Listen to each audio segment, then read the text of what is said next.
আজকে এখানে আমি তৈরি করব চিকেন মিটবল। তো হ্যালো এভরিওয়ান, আসসালামু আলাইকুম। কেমন আছেন সবাই? এখানে আমি একটা মুরগির বুকের অংশ নিয়ে নিয়েছি। তারপর এখানে পরিমাণ অনুযায়ী পেঁয়াজ, কাঁচামরিচ, তারপর ধনিয়া পাতা, তারপর এখানে সিদ্ধ করা আলু। এখন আপনারা বলতে পারেন এখানে আলু কেন দিয়েছি। আসলে আমি আমার মতো করে তৈরি করি। সবসময় যে সবার রেসিপি ফলো করে তৈরি করব এমন কোনো কথা নেই। তো এখানে আমার বাসায় ব্রেড ছিল না আর কি, এজন্য আমি আলু দিয়ে দিয়েছি।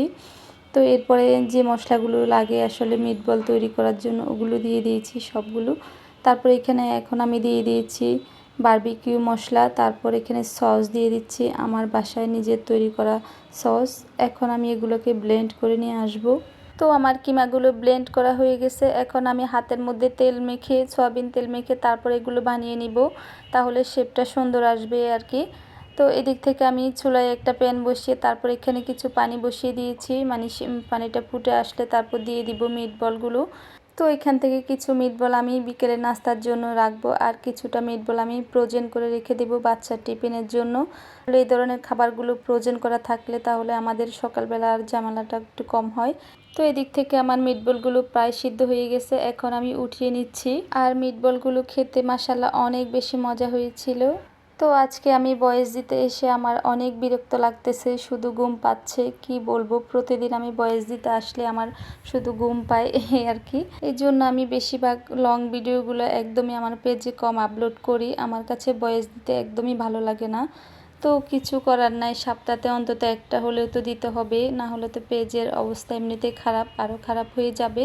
তো এখন আমি এখানে একটা কড়াই বসিয়ে দিয়েছি দুপুরে রান্নার জন্য। আর আজকে আমি রান্না করব হাঁসের মাংস।